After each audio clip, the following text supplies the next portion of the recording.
It's September, you've just started your A-level maths course and your teacher asks you, in front of everyone, what's 100 to the power of 3 over 2? In your panic, you half 100 to get 50, then you multiply it by 3 to get 150. Is that right? No, it's completely wrong. Let's find out how to answer this question. Let's look at fractional indices. You should know a rule of indices that says that if the base numbers are the same and you're multiplying, we add the powers together. Let's see if that can help you to solve this problem. Can you fill in the gaps here? A to the power of a half multiplied by a to the power of what would give you a to the power of 1. Well, remember that when we multiply and the base numbers are the same, we add the powers. So a half plus what gives us a power of 1? Well, it's a half plus a half. So that's the missing item here. A half plus a half gives us 1 in the power here. What about what should go in this spot? What do we multiply the square root of a by to get a? You should know that you multiply the square root of a by itself to get a. What about what goes in here? What would the power be such that when we square this, we get a to the power of 1? Well, remember that when the powers are right next door to one another, like this, we multiply those powers. So we've got here question mark multiplied by 2 gives us 1. What would the question mark have to be? Well, if we divide by 2, hopefully we can see that the question mark must be a half. You see here that when we multiply these powers, the 2's will cancel out, leaving us with the power of 1. Similarly, what do we have to take the square root of a here to the power of to get a? Well, there's a clue here. We have to multiply the square root of a by itself to get a. In other words, we have to square the square root of a to get a. Can you see what's going on here? This is the same as this. Therefore, it must be that the square root of a is the same as a to the power of a half. Perhaps you can see that here too as well. The square root of a is the same as a to the power of a half. What about this problem? What are we going to put in here as the power of a? Well, remember that we're adding the powers. A third plus a third is 2/3, plus what gives us 1? 2/3 plus a third gives us 1. What would go in the gap here? Well, you should know that we have to multiply the cube root of a by itself 3 times to get a. What would the power here have to be? Well, we multiply this by whatever is missing here to get this power of 1. A third times what gives us 1? Well, it's a third times 3, because these 3's would cancel out, leaving us with the power of 1.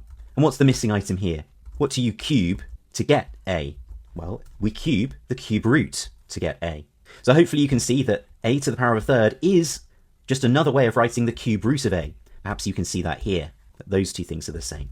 So the cube root of a is a to the power of a third. So in summary, the square root of a, that was a to the power of a half, but the cube root of a, that was a to the power of a third. So a to the power of a quarter, what kind of root would that be? Yeah, that's the fourth root of a. So in general, the nth root of a is a to the power of 1 over n.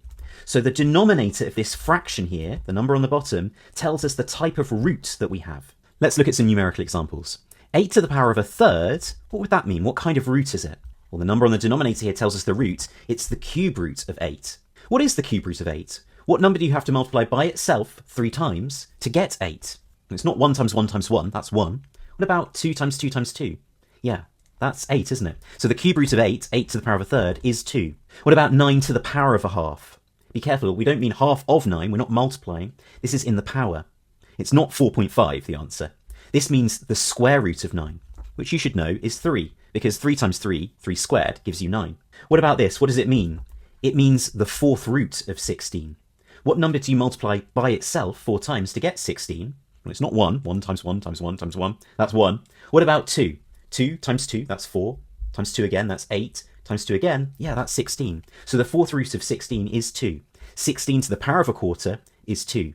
Notice that's not the same as a quarter of 16. That's something completely different. What if we have a number that's not 1 in the numerator here?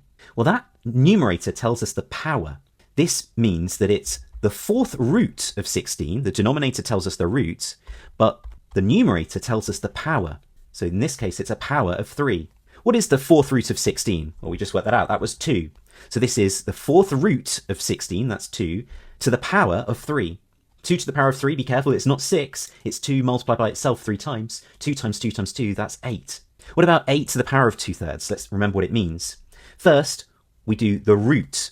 What type of root is it? It's a cube root here, the cube root of 8, then to the power of 2. Remember, the numerator gives us the power, the denominator gives us the root.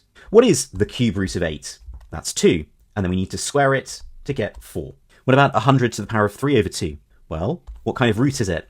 It's the second root, in other words, the square root. Often we won't even write that in though. To the power of 3. So the number here in the power is 3. The square root of 100, that's 10. So 10 cubed, 10 times 10 times 10, 1000. So in summary, here, the number on the numerator gives us the power, and the number on the denominator gives us the type of root. You can see that here too. On the denominator, we have the root, and what would the power be here? Yeah, it would be the number in the numerator, in this case, a. Does it matter about the order in which we evaluate these? Let's find out. Let's do the power first. 8 to the power of 2/3. So the power would be 2, and then we do the cube root of that.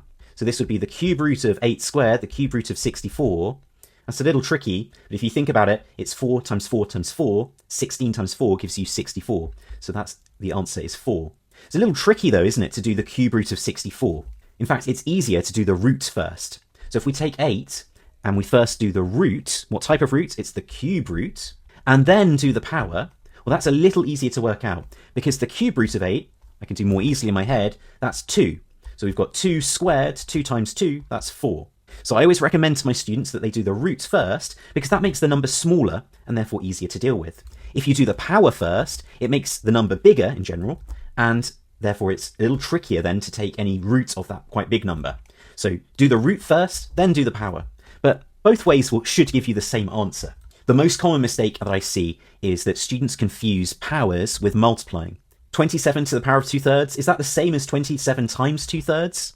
Well, let's find out. What does it mean? What type of root is it? Well, it's the cube root of 27, that's the root, and then the power is 2. So it's the cube root of 27 to the power of 2. What is the cube root of 27? Well, that's 3 to the power of 2. 3 times 3 is 9. What is 27 times 2/3? Well, if you divide 27 by 3, we get 9. Times by 2, that would give you 18. So you can see that gives us the wrong answer. The correct answer is 9. So remember, the denominator in the power gives us the type of root, and the numerator in the power gives us the power. So here we have n in the denominator, that would be the nth root, and then we'd be taking it to the power of 1, but that has no effect, so we don't even need to write that. Here we have the nth root, that's the type of root, to the power of the nth power. And I recommend that you apply the root first, and then do the power. So how do we answer this question? 100 to the power of 3/2. This is the one we started with. It's not 150. Let's think about it. The denominator tells us the type of root. In this case, it's the square root of 100, and then the numerator tells us the power that we're to apply. Here, it's to the power of 3. So we do the root first, and then we apply the power. The square root of 100, well, that's 10, and then 10 cubed, be careful, it's not 30. It means 10 times 10 times 10, that's 1000.